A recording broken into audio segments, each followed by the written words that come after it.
은혜와 축복이 하나님을 사랑하는 여러분들에게 함께 하시기를 주님의 이름으로 축원합니다.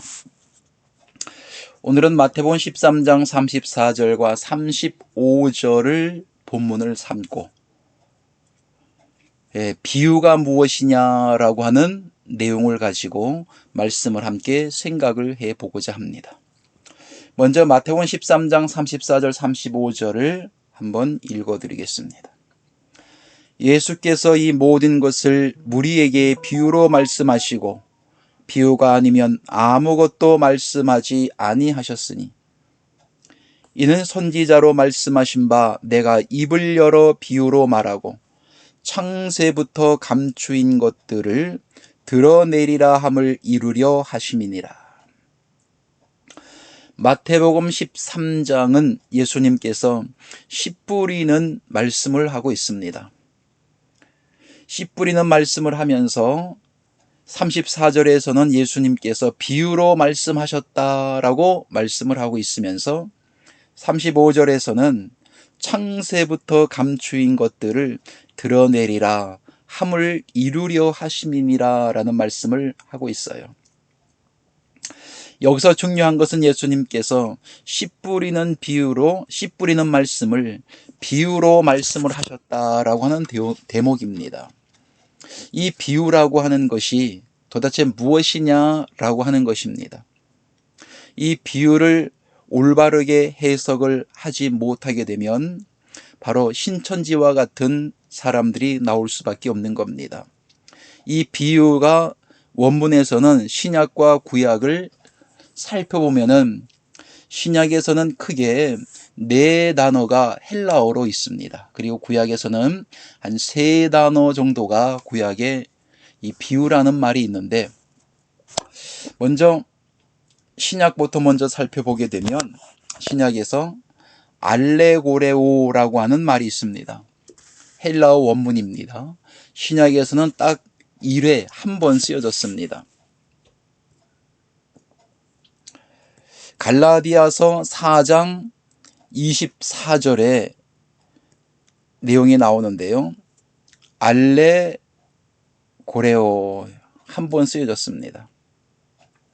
갈라디아서 4장 23절 24절 말씀 속에 보면 아브라함이 등장하고 아브라함의 부인 사라와 하갈이 등장하게 됩니다. 그리고 사라는 이삭을 낳고 이삭은 약속의 자녀이며 이삭은 성령을 따라 난 자다라고 말씀하시고, 또 하갈은 이스마엘을 낳고 이스마엘은 종이라고 말하고, 그리고 육체를 따라 난 사람이라고 말하면서 이렇게 두 존재를 얘기하고 있습니다. 이 말씀을 알레고레오 비유다 이렇게 말씀을 하고 있습니다. 또 하나는 파로이미아, 이것도 비유인데 신약에서는 5번 정도가 쓰여졌습니다. 그리고 파라발로가 있습니다. 파라발로는 비교하다 이런 내용입니다. 신약 성경에서는 딱 2번 정도 쓰여졌습니다. 근데 파라볼레도 비유라는 내용으로 나와 있고요. 50번 정도 쓰여졌습니다. 알레고레오는 1번 쓰여졌고, 파로이미아는 5번 정도 쓰여졌고, 파라발로는 2번 정도 쓰여졌는데, 파라볼레는 50배 정도 쓰여졌으니까 상당히 이 비유 중에서 많이 쓰여졌다라고 볼 수 있죠. 여기서 알레고레오는 신학교에서 교수진을 통해서 학생들이 많이 배우고 있어요. 그런데 이렇게 한 단어만 배우면 안 됩니다. 신약에 있는 5단어를 4단어가 되죠. 전부 다 알레고레오하고 파로이미아, 파라발로, 파라볼레라고 하는 이 4단어를 전부 다 적용을 해서 이 비유에 관한 내용을 함께 다 배워야 되겠죠. 그래서 이 중에 다 중요하지만 더욱 중요한 것은 파라볼레라고 하는 단어입니다. 50번 정도 쓰여졌으니까 많이 쓰여졌죠.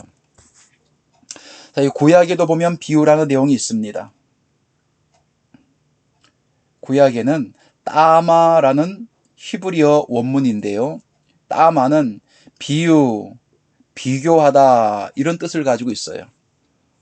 또 하나는 마샬이라는 히브리어 원문이 있습니다.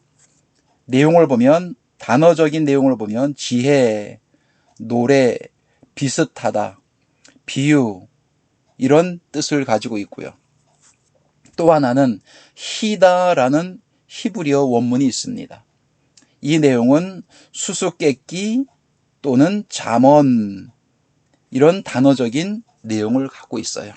자, 그래서 이렇게 7단어, 신약에서 4단어 정도가 있고 구약에서는 3단어 정도가 대표적으로 나와 있는데, 이렇게 7단어를 가지고 신약과 구약에 나와 있는 비유라고 하는 이 내용이 어떻게 쓰여졌는지를 성경을 통해서 함께 살펴보는 시간을 갖도록 하겠습니다.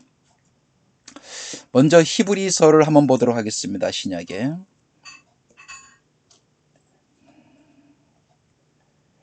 히브리서 10장 1절 말씀을 보게 되면, 율법은 장차 오는 좋은 일의 그림자요.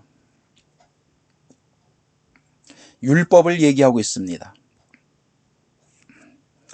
율법은 장차 오는 좋은 일의 그림자요. 참 형상이 아니므로 해마다 늘 드리는 바 같은 제사로는 나오는 자들을 언제든지 온전케 할 수가 없다 그랬습니다. 율법이라고 하는 것은 온전한 사람을 만들 수가 없다라고 말씀을 하시면서, 율법은 장차 오는 좋은 일의 그림자다라고 말씀하고 있습니다. 그래서 율법적인 삶을 살아가게 될 때는 이 사람은 그림자적인 삶을 살아가게 됩니다. 세월이 많이 지나도 손에 잡히는 것은 하나도 없는 거죠. 그림자는 손에 잡을 수가 없는 거예요. 율법 속에서 신앙생활하는 사람의 삶이라고 하는 것은 그림자적인 삶으로서 세월이 지났을 때에 공허하고 텅 빈 신앙생활로서 마지막 결론이 허무하게 남을 수밖에 없다는 거예요. 장차 오는 좋은 일의 그림자여 참 형상이 아니다라고 하는 거예요. 그러면은 참 형상은 어떤 것을 얘기하고 있느냐라고 하는 거예요. 율법을 통해서 무엇을 말하느냐, 참 형상이 무엇이냐라고 하는 것은 굉장히 중요합니다. 그래서 율법 속에서 하나님 앞에 제사를 드릴 때에 2절에 그렇지 아니하면 섬기는 자들이 단번에 정결케 되어 다시 죄를 깨닫는 일이 없으리니 어찌 드리는 일을 그치지 아니하였으리요. 그러나 이 제사들은 해마다 죄를 생각하게 하는 것이 있나니, 4절에 이는 황소와 염소의 피가 능히 죄를 없이하지 못함이라. 그래서 율법에서 하나님 앞에 제사를 드리는 제물은 황소와 염소, 양 이런 짐승을 가지고 하나님 앞에 제사를 드리지만 그 제사는 죄를 없게 하지 못한다는 겁니다. 사람의 죄가 없게 되어지려면 율법을 100% 다 지켜야 됩니다. 그런데 그 율법은 아무도 다 지키는 사람이 없다라고 하는 거예요. 율법은 613가지 정도가 됩니다. 그 율법을 다 지킬 수 있는 사람은 아무도 없어요. 그래서 성경에서는 율법을 어떠한 형태로 주셨느냐? 그림자로 주셨다. 참 형상이라고 하는 것은 누구를 말하고 있느냐? 바로 예수 그리스도가 참 형상이다 이렇게 말씀하고 있어요. 율법은 예수 그리스도의 하나의 형상, 하나의 예표와 그림자로 율법을 주셨다. 율법을 배울 때에 율법을 배우는 것으로 끝나는 것이 아니라 율법을 통해서 예수 그리스도의 생명의 주님을 발견할 수 있는 상태까지 발전을 해야만이 그림자가 아니라 참 형상을 올바로 추구할 수 있다라고 하는 것이죠. 히브리서 9장 9절 말씀 속에 보면 8절부터 보겠습니다. 성령이 이로써 보이신 것은 첫 장막이 서 있을 동안에 성소에 들어가는 길이 아직 나타나지 아니한 것이라. 이 장막은 현재까지의 비유니 이에 의지하여 드리는 예물과 제사가 섬기는 자로 양심상으로 온전히 할 수 없나니. 또 중요한 내용이 또 나옵니다. 여기에서도 비유라는 말, 파라볼레라고 하는 말이 나옵니다. 이 장막은 현재까지 비유니 이에 의지하여 드리는 예물과 제사가 섬기는 자로 그 양심상으로 온전케 할 수가 없다. 이 장막이라고 하는 것은 이스라엘 백성들이 하나님께서 애굽에 이스라엘 백성들이 있을 때에 하나님께서 모세를 통해서 그들을 끄집어내시고 홍해를 건너게 하시고 광야로 들어가게 했을 때 광야에서 하나님께서 모세에게 바로 이 장막, 성막 짓는 방법을 세밀하고도 꼼꼼하게 알려주셨고, 그리고 하나님께서는 이 장막을 짓도록 만들었습니다. 장막을 장막, 회막, 성막이라고도 말합니다. 그 장막, 회막, 성막을 무엇이라고 말하느냐? 현재까지 비유다라고 얘기합니다. 비유. 이에 의지하여 드리는 예물과 제사가 섬기는 자로 그 양심상으로 온전히 할 수가 없다. 성막 안에서, 장막 안에서 드려지는 그의 제사와 예배는 온전할 수가 없다.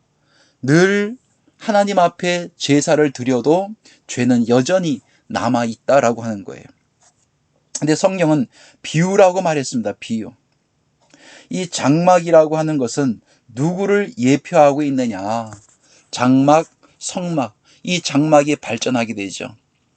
그래서 광야에서 성막 세워지고 또 솔로몬 때 가서는 솔로몬 성전이 지어지게 되고, 그리고 에스겔 성전으로 또 발전하게 되고, 그래서 이 장막은 장막으로 끝나는 것이 아니고 성전으로 발전을 하게 됩니다. 근데 이 성전을 성경은 어떻게 말하고 있느냐?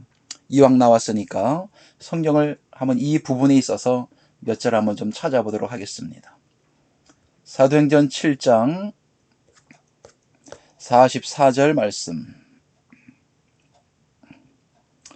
광야에서 우리 조상들에게 증거의 장막이 있었으니 이것은 모세에게 말씀하시니가 명하사 저가 본 그 방식대로 그 식대로 만들게 하신 것이라. 하나님께서 모세에게 보여주신 성막 또 증거의 장막을 하나님의 방식대로 모세에게 알려주셨고, 모세는 하나님께서 알려주신 방식대로 만들었다라는 말씀이 되겠죠. 45절. 우리의 조상들이 그것을 받아 하나님이 저희 앞에서 쫓아내신 이방인의 땅을 점령할 때에 여호수아와 함께 가지고 들어가서 다윗 때까지 이르니라. 46절. 다윗이 하나님 앞에서 은혜를 받아 야곱의 집을 위하여 하나님의 처소를 준비케 하여 달라 하더니. 47절. 솔로몬이 그를 위하여 집을 지었느니라. 솔로몬 성전을 얘기하고 있는 거예요. 48절. 그러나 지극히 높으신 이는, 아주 중요한 내용이 됩니다.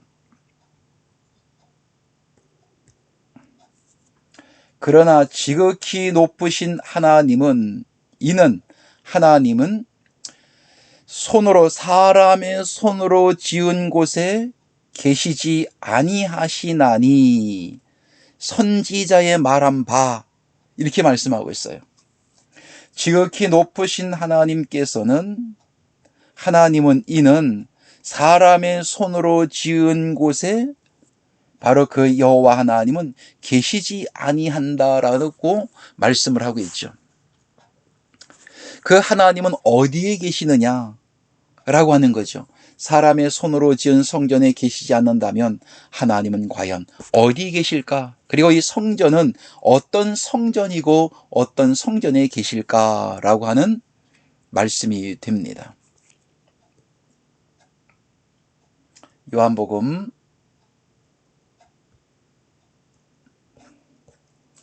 2장 19절, 예수께서 대답하여 가라사대 너희가 이 성전을 헐라 내가 사흘 동안에 일으키리라.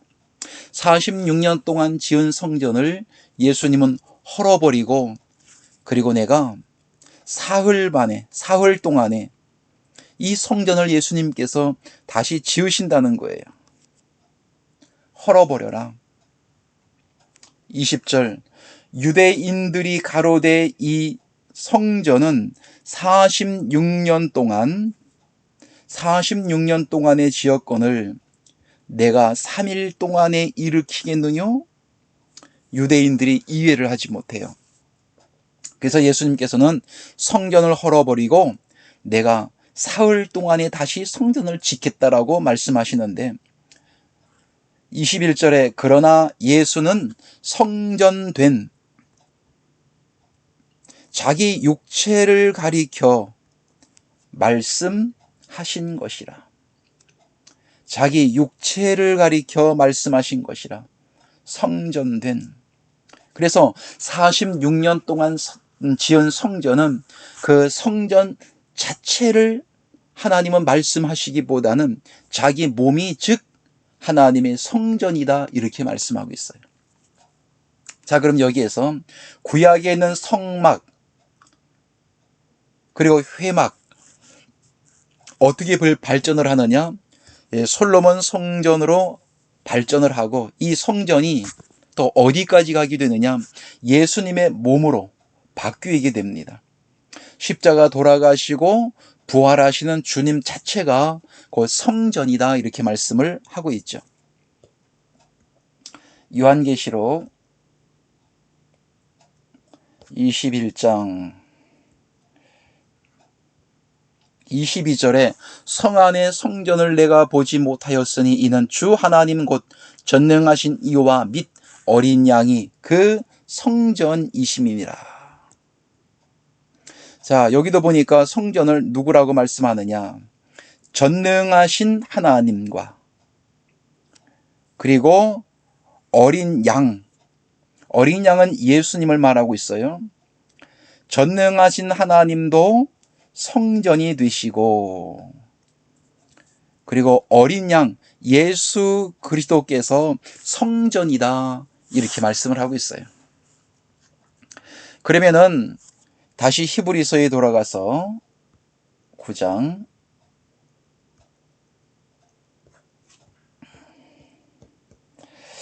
9절, 이 장막은 현재까지의 비유니 이에 의지하여 드리는 예물과 제사가 섬기는 자로 그 양심상으로 온전케 할 수 없다 그랬습니다. 그래서 이 장막이라고 하는 것은 구약의 이스라엘 백성들이 광야에서 세운 그의 장막은 하나의 비유다. 비유인데 누구를 예표하고 있는 비유냐? 바로 그것은 예수 그리스도를 예표하고 있다라고 하는 거예요. 오늘날 우리가 성전 안에 들어가서 하나님 앞에 예배를 드린다라고 하는 의미는 요한복음 14장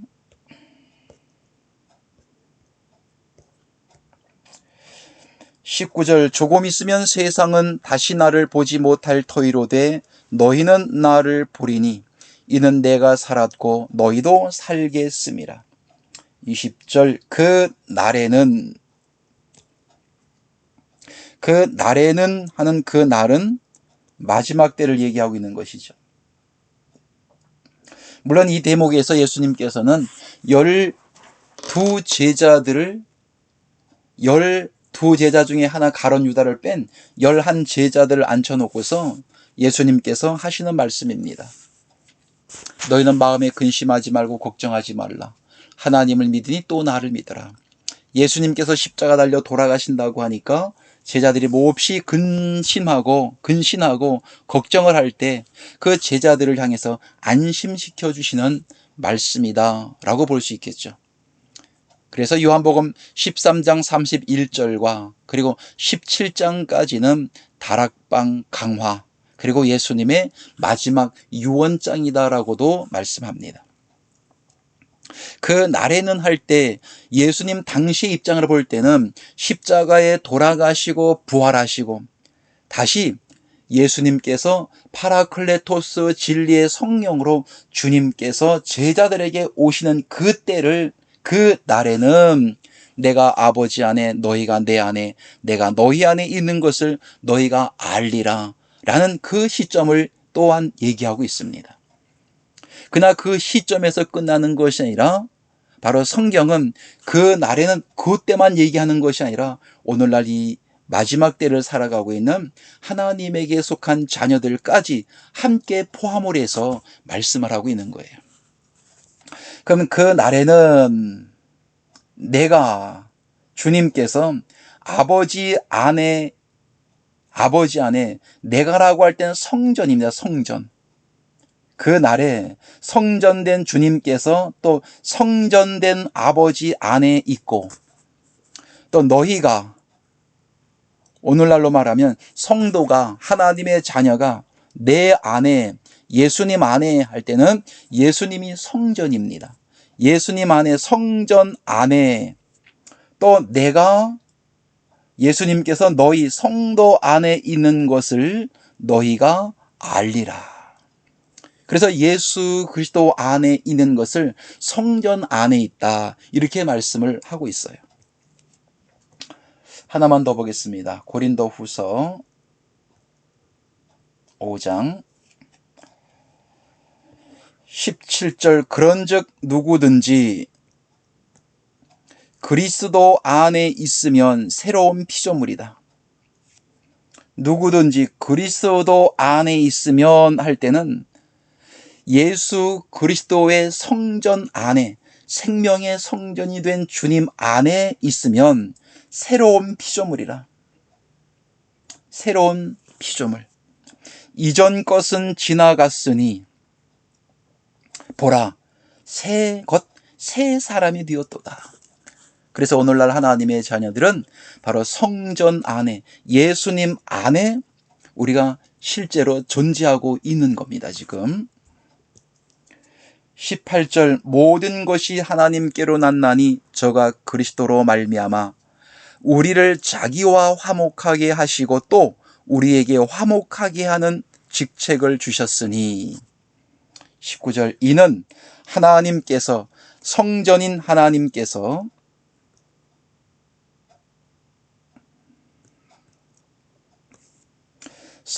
하나님께서 또 성전이 되어지는 그리스도 안에 계시사 세상을 자기와 화목하게 하시며 저희의 죄를 저희에게 돌리지 아니하시고 화목하게 하는 말씀을 우리에게 부탁하셨느니라 라는 말씀을 합니다.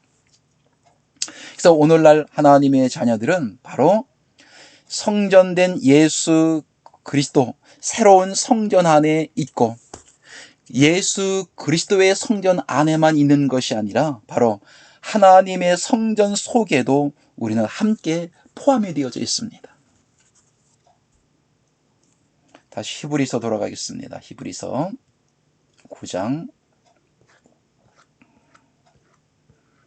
9절, 이 장막은 현재까지의 비유니 이에 의지하여 드리는 예물과 제사가 섬기는 자로고 양심상으로 온전케 할 수가 없다. 그래서 온전케 되어지는 것은 예수 그리스도, 새로운 성전 속에 있을 때 온전한 사람이 될 수 있는 거예요.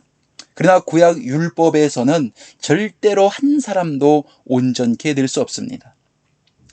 만약에 온전케 되어지려면 613가지 내지 14개 그 율법을 다 지켜야만이 온전한 사람이 될 수 있는데 아무도 그 율법을 다 지킬 수 있는 사람이 없다. 단지 그 율법이라고 하는 것은 하나의 예표요, 하나의 그림자로 앞으로 나타나실 예수 그리스도에 대해서 말해주고 있는 것이 구약의 율법이다라고 하는 겁니다. 히브리서 8장 5절 말씀 속에도 저희가 섬기는 것은 하늘에 있는 것의 모형과 그림자라. 모세가 장막을 지으려 할 때에 지시하심을 얻음과 같으니 가라사대 삼가 모든 것을 산에서 내게 보이던 본을 쫓아 지으라 하셨느니라. 하나님께서 모세를 통하여 성막 지으라라고 하는 성막에 관한 내용을 말씀하고 있는 거예요. 이번에는 골로새서를 한번 보겠습니다. 골로새서 2장.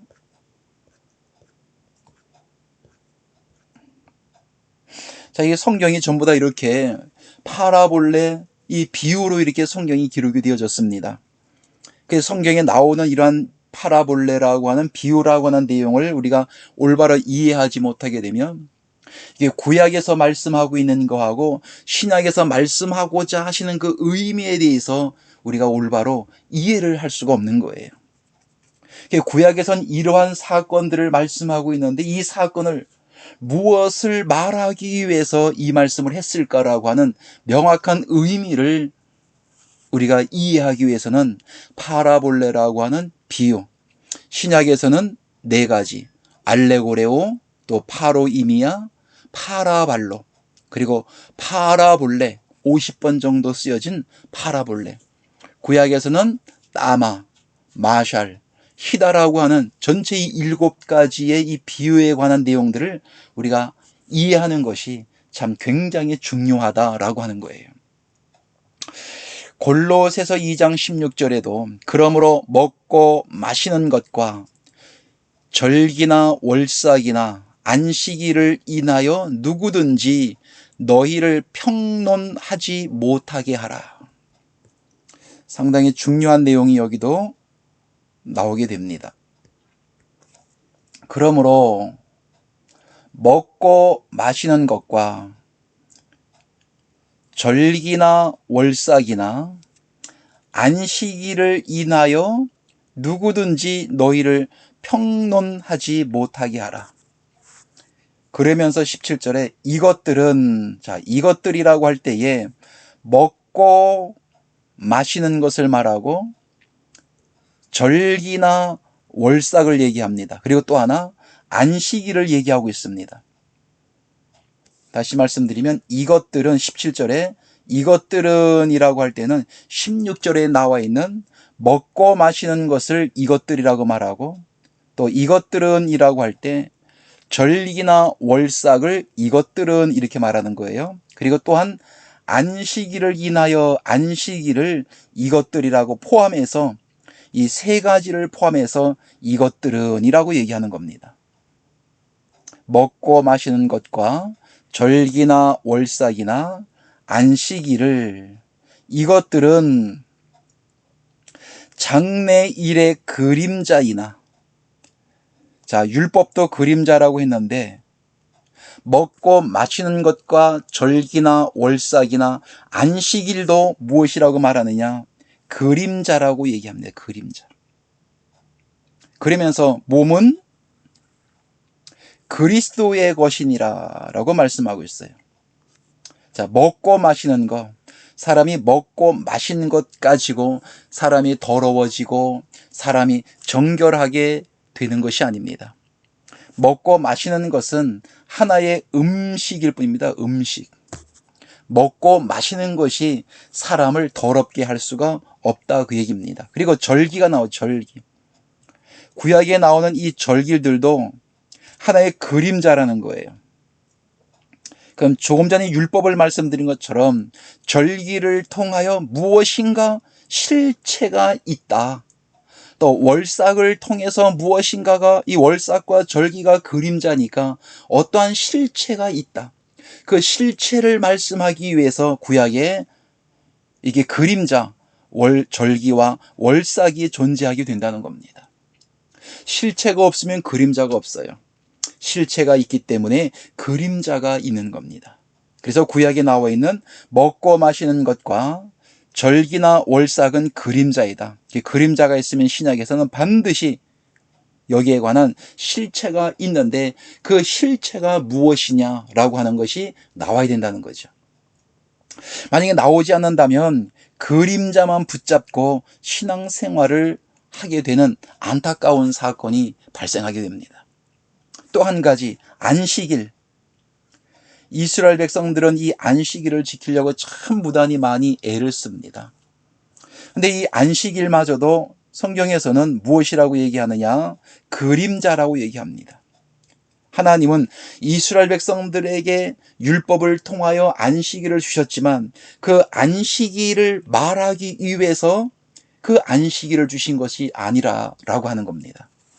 그 안식일을 통해서, 안식일인 그림자를 통해서 신약에서는 무엇인가의 실체를 말하기 위해서, 실제 존재하는 무엇인가를 말하기 위해서 하나님께서는 구약의 안식일을 이스라엘 백성들에게 주셨다라고 하는 겁니다.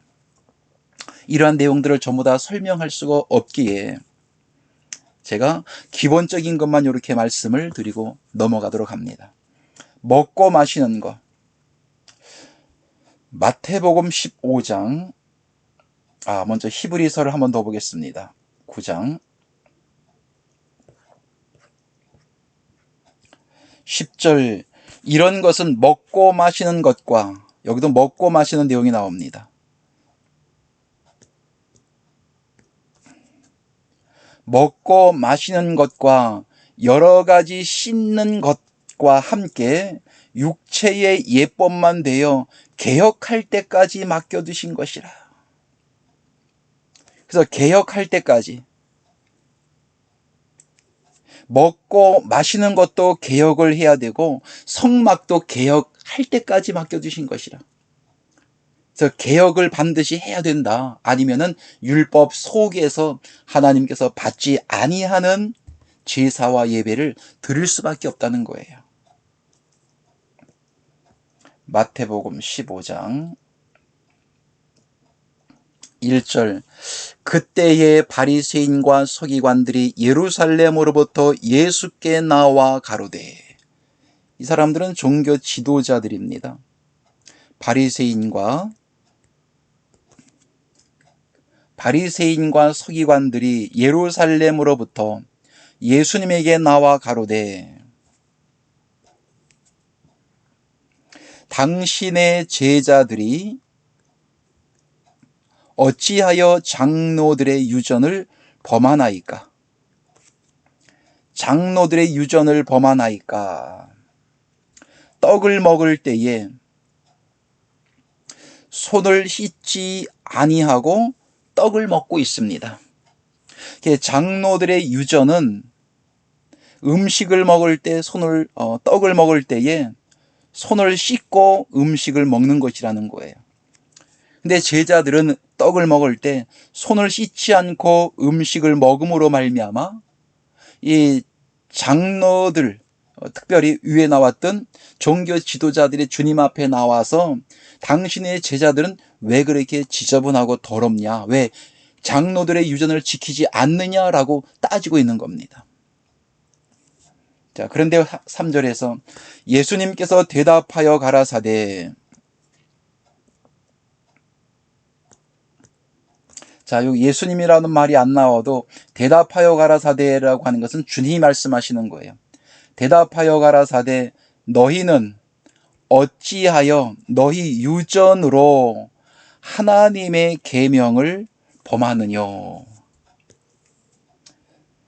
하나님이 이르셨으되 내 부모를 공경하라 하시고 또 아비나 어미를 회방하는 자는 반드시 죽으리라 하셨거늘, 너희는 가로되 누구든지 아비에게나 어미에게 말하기를 내가 드려 유익하게 할 것이 하나님께 드림이 되었다고 하기만 하면, 6절, 그 부모를 공경할 것이 없다 하여 너희 유전으로 하나님의 말씀을 폐하는도다.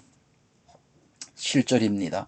외식하는 자들아, 이사야가 너희에게 대하여 잘 예언하였도다 일렀으되 이 백성이 입술로는 나를 존경하되 마음은 내게서 멀도다.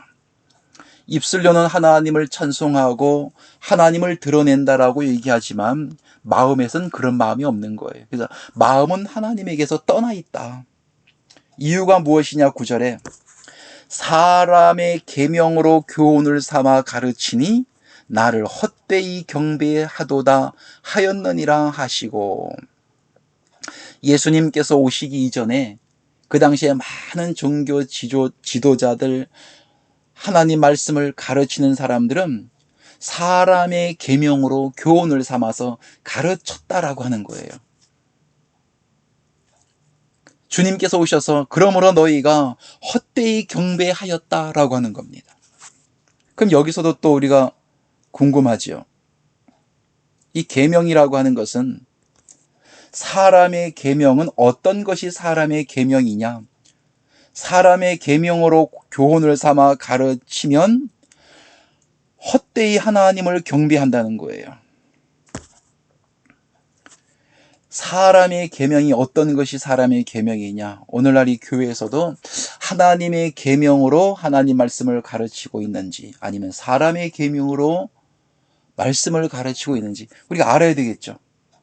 모르게 되면은 사람의 계명으로 교훈을 삼아 가르치고 있으면서도 나는 하나님께 올바로 경배하고 예배했다고 혼자 자기 스스로 자만에 빠질 수 있는 거예요. 여기 기억해야 됩니다. 사람의 계명으로 교훈을 삼을 때 사람을 어떤 사람으로 만드는지. 10절 무리를 불러 이르시되 듣고 깨달으라. 11절 입에 들어가는 것이 사람을 더럽게 하는 것이 아니라 입에서 나오는 그것이 사람을 더럽게 하는 것이다. 주님은 음식에 관한 내용을 바꿔주고 있는 거예요. 입에 들어가는 것, 사람들이 먹을 때 더러운 것을 먹지 않고 깨끗한 양식을 먹게 됩니다. 입에 들어가는 양식이 사람을 더럽게 하는 것이 아니다. 입에서 나오는 것이 사람을 더럽게 한다. 물론 입으로 들어가서 뒤로 나올 때는 더러운 찌꺼기가 나오게 됩니다. 그러나 주님은 그 말씀을 하고자 하는 것이 아니에요. 입으로 들어가는 양식이 사람을 더럽게 하는 것이 아니라, 쉽게 말하면 종교 지도자들 너희의 속에 있는 것들이 밖으로 나오는 것이 더럽다. 너희들 마음속에 하나님의 계명이 아니라 사람의 계명이 들어앉아 있다. 그 사람의 계명으로 사람으로 가르치는 것이 그게 더러운 것이다라고 말씀하고 있는 거예요. 먹고 마시는 것이 사람을 더럽게 하는 것이 아니라는 겁니다. 양식은 양식일 뿐입니다. 어떤 양식이든지 자기가 먹어서 몸에 해롭지 않은 것을 잘 분별해서 먹으면 되는 거예요. 어떤 거든지. 양식이 사람을 거룩하게 하고 죄 잊게 하는 것이 아닙니다. 12절에 이에 제자들이 나와 가로되 바리새인들이 이 말씀을 듣고 걸림이 된 줄 아시나이까. 입으로 들어가는 것이 사람을 더럽게 한다. 그리고 이 바리새인들, 이 사람들은 장로들의 유전을 주장하면서 왜 유전을 지키지 않습니까? 말하는데 주님께서는 아니다. 입으로 들어가는 것이 사람을 더럽게 하는 것이 아니라 그의 속에서 나오는 것이 사람을 더럽게 한다고 하니까 걸림이 되는 거예요. 예수께서 대답하여 가라사대 심은 것마다 내 천부께서 심으시지 않은 것은 뽑힐 것이요 그냥 두어라. 저희는 소경에 대어 소경을 인도하는 자로다. 만일 소경이 소경을 인도하면 둘이 다 구덩이에 빠지리라 하신대. 베드로가 대답하여 가로되 이 비유를 우리에게 설명하여 주옵소서. 예수께서 가라사대 너희도 아직까지 깨달음이 없느냐? 입으로 들어가는 모든 것은 배로 들어가서 뒤로 내어 버리는 줄을 알지 못하느냐? 입에서 나오는 것들은 마음에서 나오나니 이것이야말로 사람을 더럽게 한다. 그래서 입으로 들어가서 뒤로 나오는 것을 얘기하고자 하는 것이 아니라 그거는 알아서들 먹으면 되는 거예요. 입에서 나오는 것들은 마음에서 나오나니 이것이야말로 사람을 더럽게 하는 것이다. 마음에서 나오는 것은 악한 생각과 살인과 간음과 음란과 도적질과 거짓 증거와 회방이니 이런 것들이 사람을 더럽게 하는 것이요 씻지 않은 손으로 먹는 것은 사람을 더럽게 하지 못한다. 그래서 이렇게 먹고 마시는 양식이라고 하는 것은 자기에게 유익되어지는 양식을 누구나 다 먹게 되어 있고 배가 고프면 먹게 되어 있어요. 근데 오늘날 보면은 이 먹고 마시는 것을 구분하는 종파들이 있습니다. 특별히 또 이 안식교 같은 경우에도 고기를 잘 안 먹어요. 고기 안 먹는 종교들이 있습니다. 그러나 성경에 나오는 내용들을 자세히 보면 뭐 고기가 되었던 뭐 풀이 되었던 채소가 되었던 무엇이든지 간에 먹고 마시는 것은 어떤 것이든지 먹어도 된다는 거예요. 성경은 그 얘기를 하고자 하는 것이 아니다. 그래서 골로새서에 다시 본문으로 돌아가 봅니다. 골로새서 2장 16절 그러므로 먹고 마시는 것과 절기나 월삭이나 안식일을 인하여 누구든지 너희를 평론하지 못하게 하라. 이것들은 장래일의 그림자이나 몸은 그리스도의 것이니라. 이게 장래일의 그림자다라고 했어요. 그래서 우리가 먹고 마시는 거는 마음대로 드셔도 괜찮다. 성경은 그 얘기를 하고자 하는 것이 아니고 그건 하나의 그림자와 예표이고 우리가 또 먹고 마셔야 되는 새로운 양식이 성경에 또 있다라고 하는 것을 구체적으로 제가 여러분들에게 말씀을 드리진 않았지만 요한복음 6장에 가보면은 양식이 또 새롭게 나오게 됩니다. 이번에는 마가복음 4장 13절을 보겠습니다. 마가복음 4장 13절 또 가라사대 너희가 이 비유를 알지 못할진대 어떻게 모든 비유를 알겠느냐? 예수님께서 씨 뿌리는 비유를 말씀하고 있습니다. 이 비유를 알지 못할진대 다른 비유를 알 수 있겠느냐라고 말씀합니다. 그래서 성경을 보는데 마태복음 13장, 마가복음 4장, 누가복음 8장에는 이 씨 비유에 관한 이 내용들이 하나님의 말씀을 풀어가는 하나의 키, 하나의 열쇠가 되어진다라고 말씀하고 있죠. 그래서 씨 뿌리는 비유에 관해서는 우리가 아주 확실하게 이해를 해 두어야 됩니다.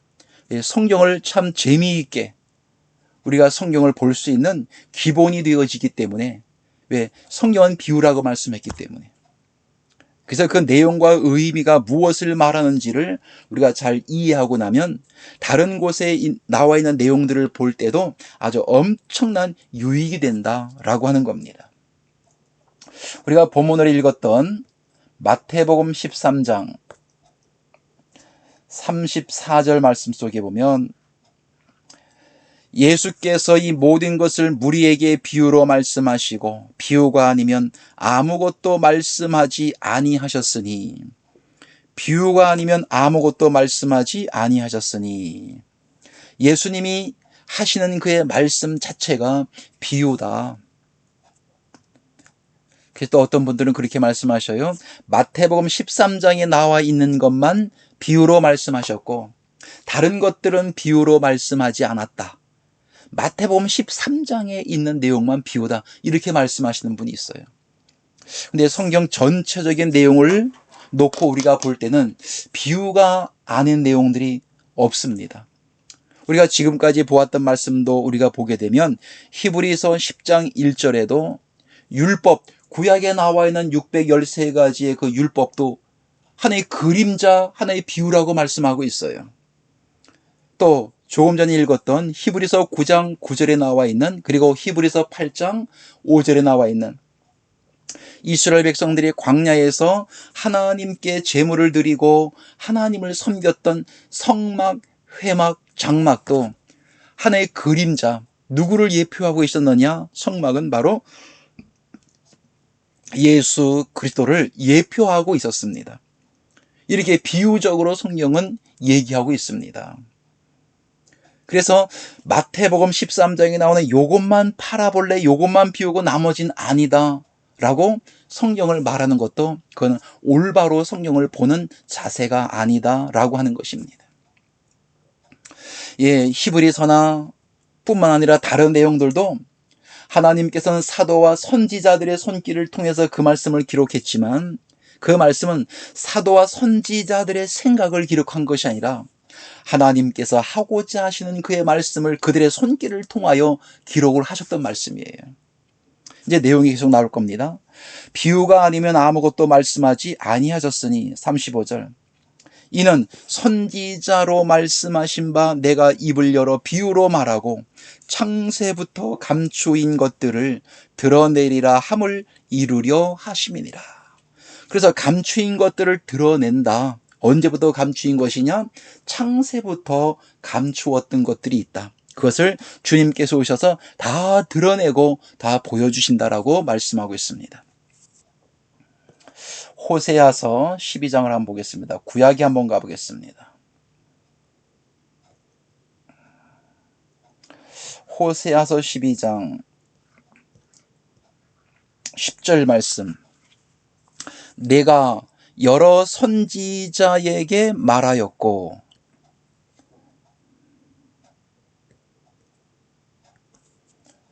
내가 여러 선지자에게, 그래서 내가라고 할 때는 호세아 선지자만 우리는 생각할 때가 있습니다. 조금 전에 말씀드린 것처럼 성경 66권은 쓰시고자 하는 분이 바로 주체는 하나님이십니다. 하나님께서 구약에 나와 있는 선지자들의 손길을 통해서 말씀을 기록했기 때문에 선지자들이 썼지만 선지자들의 글이 아닙니다. 이 말씀은 바로 하나님께서 하시고자 하시는 하나님의 의도와 생각을 선지자들을 통해서 글로써 표현한 겁니다. 그럼 여기서 내가라고 할 때는 호세아만 얘기하지 말고 바로 하나님께서 여러 선지자에게 말하였고 여러 선지자들에게 말하였고 이상을 많이 보였으며 선지자들을 빙자하여 어떻게 했느냐? 비유로 말씀했다 이렇게 말합니다. 선지자들을 빙자하여 비유. 자, 구약에도 비유가 나오죠? 예, 비유로 말했다. 그러면 선지자들을 빙자하여 비유로 말했다. 선지자들이 구약에는 선지자들이 많이 있죠. 노아도 선지자이고 모세도 선지자이고 17권의 예언서도 전부 다 선지자적 입장들입니다. 전부 다요. 그래서 그 사람들을 통해서 하나님께서 말씀을 기록하셨는데 그 사람들의 입으로 나오는 말과 그들을 통하여 기록되어져 있는 모든 말씀들이 성경은 무엇이라고 말하느냐? 바로 비유다라고 얘기해요. 비유다라고. 하나님께서 모세를 통하여 모세 오경을 기록하게 했는데 모세 오경도 창세기, 출애굽기, 레위기, 민수기, 신명기도 어떤 내용이냐? 바로 비유로 기록을 했다. 성경은 그렇게 말하고 있습니다. 다시 읽어드리면 내가 여러 선지자에게 말하였고 이상을 많이 보였으며 선지자들을 빙자하여 비유로 베풀었다. 이상을 많이 보였으며 하나님께로부터 특별히 택하여짐을 받고 하나님께서 원하시는 사역을 하는 그 선지자들에게 앞으로 해야 될 일들을 미리 보여주시고 하나님께서는 그 일을 하게끔 만들어 주셨다는 거예요. 모세도 애굽에 가서 하나님에게 속한 백성들을 끄집어내고 홍해를 건너고 그리고 광야에 들어가고 광야 40년 마치고 또 여호수아가 모세의 바톤을 넘겨받고 요단강을 건너서 가나안 땅에 들어가는 모든 과정을 미리 하나님께서는 모세에게 보여주시고 모세에게 그 일을 하게끔 하나님은 인도하셨다는 거예요. 어떤 일을 하다 보니까 갑자기 앞에 장벽 같은 장애물이 부딪혀서 그때 기도해서 하나님께서 일을 열어주신 것이 아니라 미리 하나님께서는 선지자들에게 미리 보여주고 앞으로 이러한 일이 있을 것이다 라고 하는 것을 미리 알려주시고 하나님께서는 이 일을 하신다라고 하는 거예요. 그것은 구약에 나타나 있는 선지자들 뿐만이 아니라 오늘날 우리에게도 마찬가지입니다. 우리에게 어떻게 미리 보여주시느냐? 내가 기도했더니 환상을 보여주시고 내가 기도했더니 어떤 기도를 통해서 꿈에서 보여주시고 물론 그런 사건도 물론 있을 수 있겠죠. 그러나 하나님은 우리에게 성경 66권을 주셨습니다. 성경을 통해서 하나님께서 하시는 모든 일들이 66권 속에 다 담겨 있습니다. 말씀으로 다 이미 보여주시고 알려주시고 계시기 때문에 성경을 보면 하나님께서 행하시는 모든 일들을 우리는 말씀을 통해서 알고 배움으로 말미암아 미리 배우고 알아서 하나님께서 원하시는 삶을 살아갈 수가 있다는 거예요. 우리 앞에 어떤 일이 있을지, 우리가 앞으로 신앙생활할 때에 어떤 일을 겪을지, 육신적인 일들이 아니라 하나님께서 행하시는 큰 틀에서 아버지가 인도하시는 일들, 그 일을 할 때 어떠한 사건이 우리 앞에 놓여 있을지 알게 된다는 거예요. 2000년 전에 주님이 오셨을 때에 주님이 하셨던 사역을 우리가 그대로 하게 되면 주님이 당하셨던 일도 우리가 그대로 받게 되어 있습니다. 그래서 하나님께서는 미리 이렇게 선지자들에게 보여주시고 일을 하셨던 것처럼 오늘날 이 마지막 때를 살아가고 있는 하나님에게 속한 자녀들에게도 말씀을 통하여 미리 보여주시고 그 일을 진행해 나가신다는 겁니다. 그래서 알고 일하는 거하고 모르고 일하는 거하고는 엄청난 차이가 있습니다. 알고 일하게 되면 거기에 대한 미리 알고 준비하고 대비해 가면서 어떤 일을 부딪힐 때마다 하나님 앞에 감사함으로 나갈 수가 있지만 모르게 되면은 어떤 일이 내 앞에 장벽처럼 놓여 있을 때 그저 불평하고 불만할 수밖에 없다는 겁니다. 이유는 하나님께서 하시는 일을 모르기 때문에 그렇습니다. 에스겔서 20장을 한번 보겠습니다. 구약입니다. 에스겔서 20장 49절 말씀을 보게 되면 48절 무릇 혈기 있는 자는 나 여호와가 그 불을 일으킨 줄을 알리니 그것이 꺼지지 아니하리라 하셨다 하라 하시기로. 49절 내가 가로되 오라 주 여호와여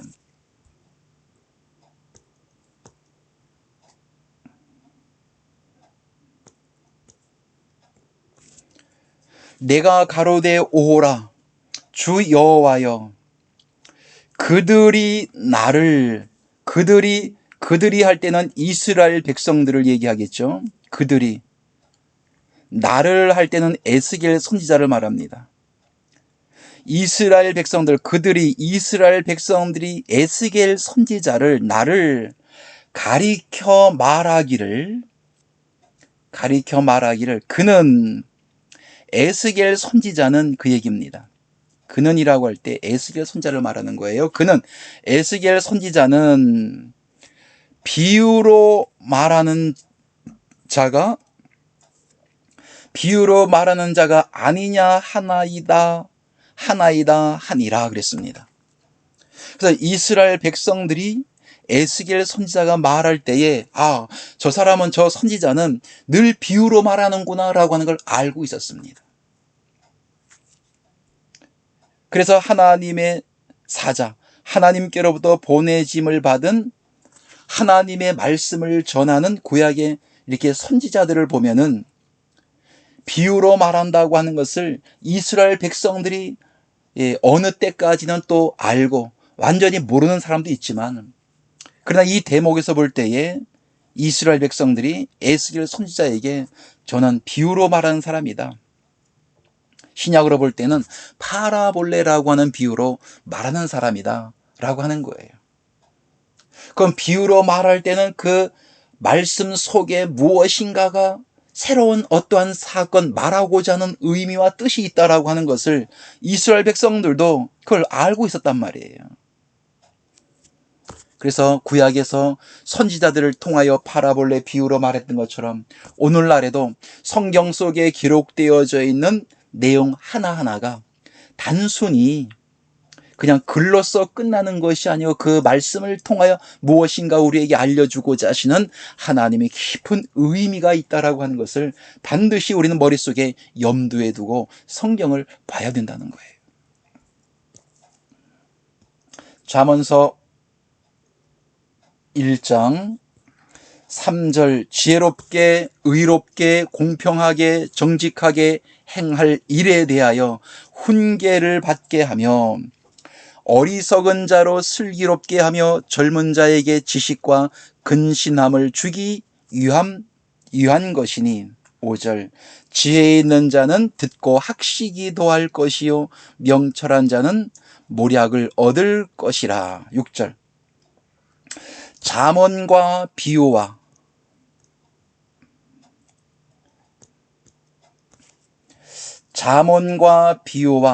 지혜 있는 자의 말과 그 오묘한 말을 깨달으라.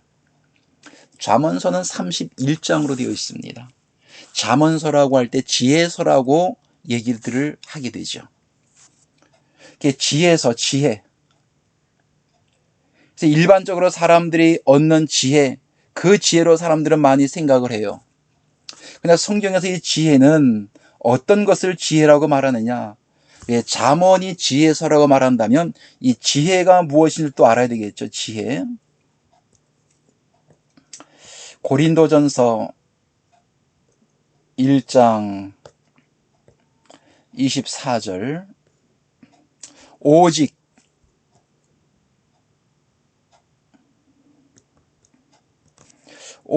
부르심을 입은 자들에게는 그래서 부르심을 입은 자들에게만 이 말씀이 해당이 되지 부르심을 입지 않은 사람은 열외라는 겁니다. 그래서 오직 부르심을 입은 자들에게는 유대인이나 헬라인이나 예수 그리스도는 예수님을 얘기하는 겁니다. 부르심을 입은 자들에게 유대인들이나 헬라인들이나 예수 그리스도 그분 주님은 하나님의 능력이 되고 누가? 예수 그리스도가 하나님의 능력이 되고 또 하나님의 지혜도 된다라고 하는 거예요. 그래서 지혜라고 할 때는 예수님 자체를 무엇이라고 얘기하느냐? 성경에서는 지혜다 이렇게 얘기를 합니다. 그래서 열왕기상 3장 9절과 10절 말씀 속에 솔로몬이 20살이 되어져서 그가 왕이 되어졌습니다. 그리고 하나님 앞에 1000번제를 드리고 난 이후에 하나님께 그가 간구할 때, 기도할 때 하나님이 많은 백성들을 다스릴 수 있도록 나에게 지혜를 달라고 솔로몬이 하나님 앞에 기도했습니다. 그 기도를 하나님께서는 마음에 합하다, 바로 합당한 기도를 하나님 앞에 드렸다라고 해서 하나님께서는 솔로몬이 구하지 아니한 것까지도 보너스로도 주셨다라고 성경은 얘기하고 있어요. 거기서 구약에서 솔로몬이 지혜를 구했다, 물론 일반 사람의 지혜라고 생각을 한다면 그 지혜는 그냥 일반 사람의 지혜로 비유를 해서 신약에 나오는 누구를 얘기하고자 하느냐? 예수 그리스도를 말씀하고자 했다라고 하는 하나의 비유적으로도 말씀을 보게 되는 겁니다. 솔로몬이 지혜를 구한 건 단순히 지혜, 사람의 지혜가 아니라 바로 하나님 한 분이 내게 계시면 나는 여호와 하나님으로 말미암아 만족할 수 있다라고 하는 여호와 하나님을 구했다라고 하는 내용도 되겠죠. 오늘날에도 야고보서 1장 5절에 너희 중에 누구든지 지혜가 부족하거든 모든 사람에게 후히 주시고 꾸짖지 아니하시는 하나님께 구하라 그러면 주시리라. 지혜가 부족하거든. 누구든지 지혜가, 다른 말로 말하면 예수 그리스도가 너희에게 부족하면 모든 사람에게 후히 주시고 꾸짖지 아니하시는 하나님께 구하면, 그러면 하나님께서 주신다. 누구? 예수 그리스도가 너에게 부족함이 없도록 너에게 알려주고 깨닫게 만들어 주시겠다라고 하는 말씀이 됩니다. 그래서 오늘날 우리가 하나님께 기도하는 내용이 많이 있지만 그 가운데 하나가 바로 지혜, 예수 그리스도를 올바로 이해하고 올바로 깨달아서 하나님께서 원하시는 분량만큼 성장해 나가는 것이 아버지께서 원하시는 하나님의 뜻이라고 성경은 말씀하고 있어요. 하나만 더 보겠습니다.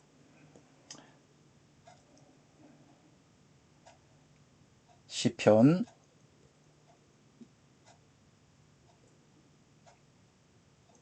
78편입니다. 그래서 잠언서는 지혜서라고 하면 그냥 일반적인 지혜가 아닌 바로 예수 그리스도에 관해서 잠언서 1장부터 31장까지 전체는 예수님에 관해서 말씀하고 있는 것이 바로 잠언서다라고 하는 것이에요. 시편 78편 1절 말씀, 내 백성이여 내 교훈을 들으며 내 입의 말에 귀를 기울일지어다. 내가 입을 열고 비유를 베풀어서 옛 비밀한 말을 발표하리니. 여기도 중요한 내용이 또 나옵니다. 내가 입을 열어 비유를 베풀어서 옛 비밀한 말을 발표하겠다. 옛 비밀한 말을 드러내겠다. 그래서 시편 기자는 말하기를 입을 열어서 비유로 말할 때는 이 비유가 무엇이냐? 옛 비밀을 드러낸다. 무엇을 통해서? 비유를 통해서. 구약에 나타나고 있는 그 비유를 통해서 무엇인가를 말씀하고자 하시는 그 속사정의 진실을 무엇을 통해서? 바로 비유를 통해서 내가 발표하고 드러내겠다라고 말씀하고 있어요. 본문으로 다시 돌아가서 이 내용을 기억해야 됩니다. 마태복음 13장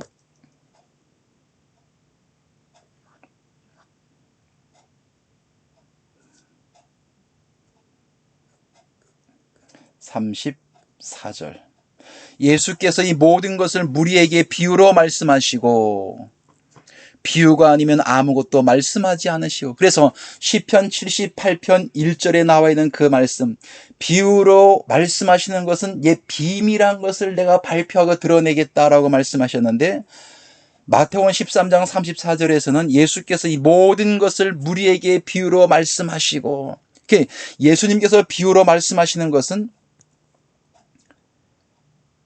감추었던 옛 비밀을 무엇으로? 구약의 시편 78편에 예언했던 그의 말씀대로 예수님께서 비유로 말씀하시는 것은 비밀한 것을 드러내고 발표하시는 말씀이 됩니다. 발표하고 드러낼 때에 무엇으로 말씀하셨느냐? 예수님께서 비유로 말씀하셨다라고 말씀하고 있어요. 비유가 아니면 아무것도 말씀하지 않으시고 비유로 말씀하시는 것은 옛 비밀한 것을 드러내기 위해서 말씀하시기 때문에 비유로 말씀하셨을 때에 감추었던 것이 드러난단 말이에요. 시편 78편에 나와 있는 것처럼, 자, 35절에